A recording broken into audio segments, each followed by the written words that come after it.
Hello दोस्तों। तो कैसे हैं आप लोग। आप सभी लोगों का इस न्यू वीडियो में स्वागत है।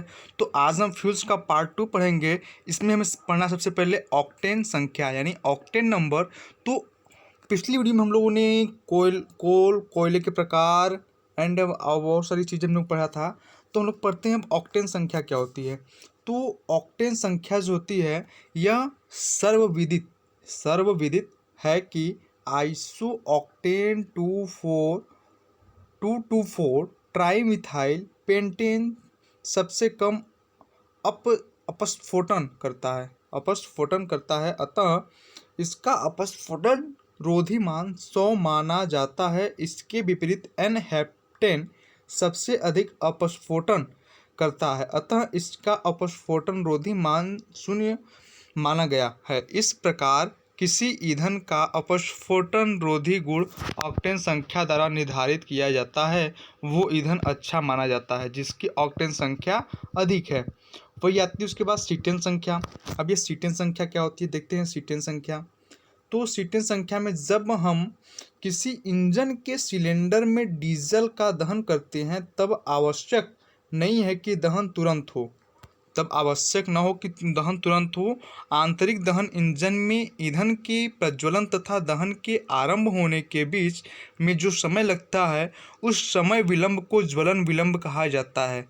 जो उसमें समय लगता है, एक बार फिर से इसको रिपीट करता हूँ कि जब हम किसी इंजन के सिलेंडर में डीजल का दहन करते हैं तब आवश्यक नहीं है कि दहन तुरंत हो जाए। आंतरिक दहन इंजन में ईंधन के प्रज्वलन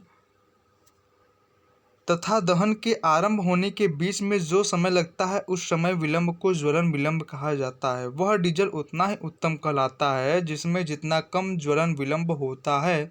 किसी ईंधन का ज्वलन विलंब सीटेन संख्या द्वारा ज्ञात किया जाता है। सीटेन एक संतृप्त हाइड्रोकार्बन है जो शीघ्रता से प्रज्वलित होता है। क्लियर है। तो क्या है, एक संतृप्त हाइड्रोकार्बन है जो शीघ्रता से प्रज्वलित होता है। आइए इसको हम रिएक्शन द्वारा समझते हैं। तो यहाँ पे देख सकते हैं CH3 है, CH2 का होल ट्वाइस 14 CH3। तो सीटेन एंड हेक्साडिकेन यानी सीटेन संख्या इक्वल टू 100। तो ये CH3 है, ये यहाँ पे बेंजीन बना है। क्लियर है, ये बना है। तो 1 मिथाइल नेप्थिलीन सीटेन संख्या यहाँ पे क्या है 0 है। सीटेन संख्या हमारी क्या है 0। क्लियर है। तो फिगर द्वारा आप समझ सकते हैं। उसके बाद आते हैं प्राकृतिक गैस क्या है, नेचुरल गैस। तो देखते हैं नेचुरल गैस क्या है कि प्राकृतिक गैस ऊर्जा का एक गैर नवीकरणीय स्रोत है। यह एक हाइड्रोकार्बन गैस है। प्राकृतिक गैस का निर्माण तब होता है जब करोड़ों वर्षों तक पृथ्वी की सतह के नीचे तीव्र गर्मी और दबाव में पौधों और जानवरों का अपघटन होता है। पौधे सूर्य से प्राप्त ऊर्जा को एकत्रित करते हैं और यही ऊर्जा तदुपरांत गैस में रासायनिक बॉन्ड के रूप में संग्रहित हो जाती है। क्लियर है।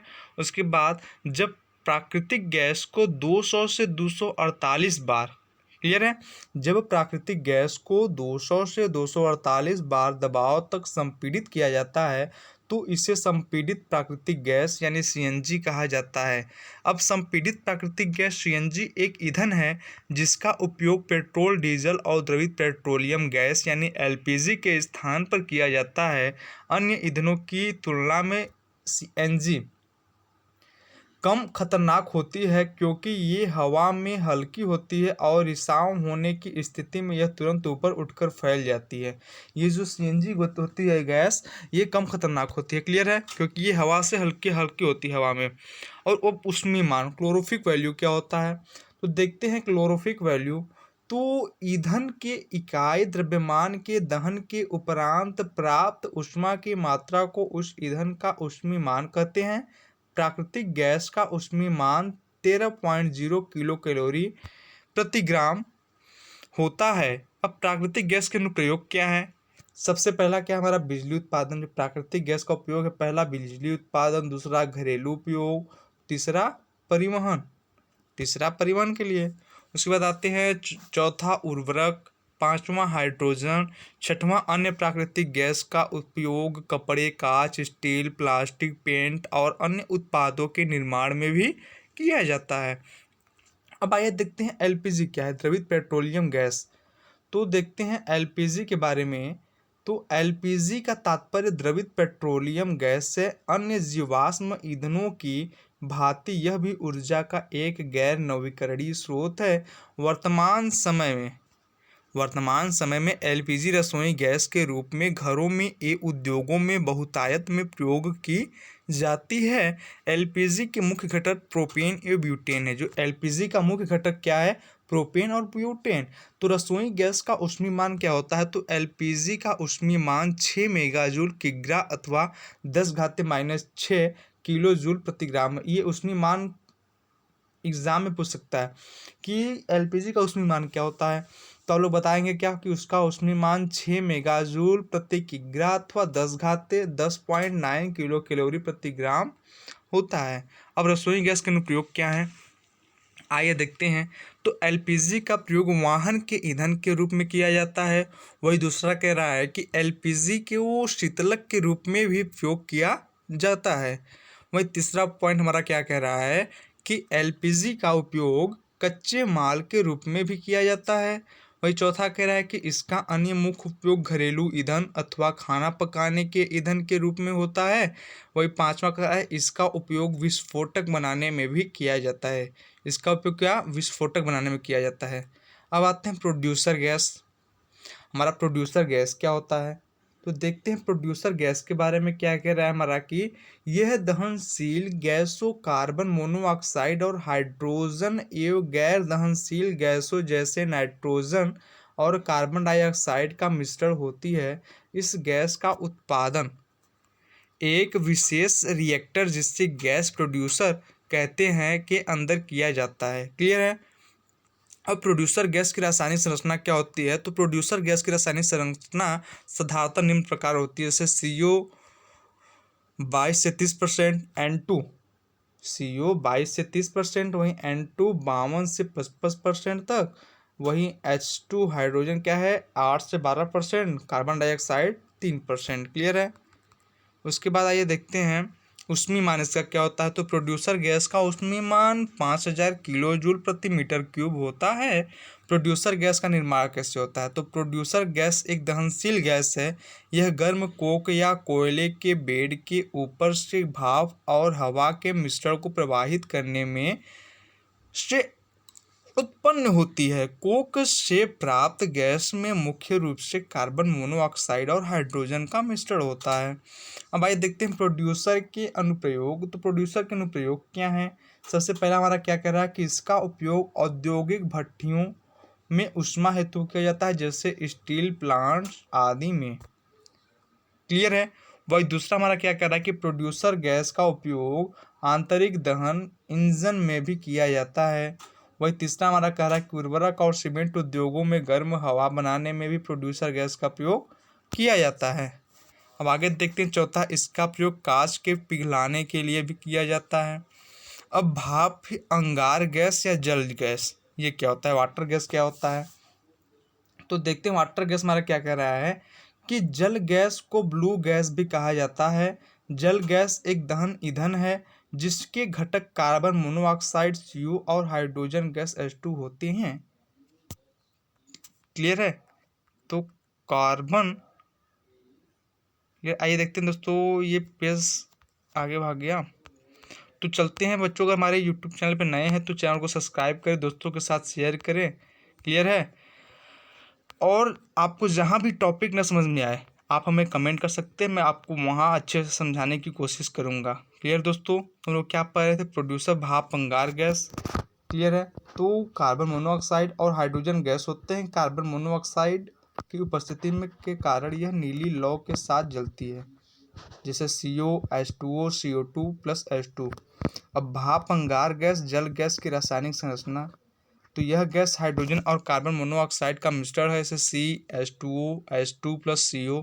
वही जल गैस का ऊष्मीमान, अब जल गैस का ऊष्मीमान 10,000 से लेकर 11,000 किलो जूल प्रति मीटर क्यूब होता है। वही जल गैस का अनुप्रयोग क्या होता है? तो जल गैस का अनुप्रयोग, जल गैस कुछ औद्योगिक क्रियाओं में संश्लेषण हेतु प्रयोग किया जाता है। वही दूसरा कह रहा है कि जल गैस फ्यूल सेल से कार्बन डाइऑक्साइड को हटाने में प्रयोग होती है। वही तीसरा कह रहा है कि प्रोड्यूसर गैस के साथ क्रिया करके फ्यूल गैस बनाने में प्रयोग की जाती है।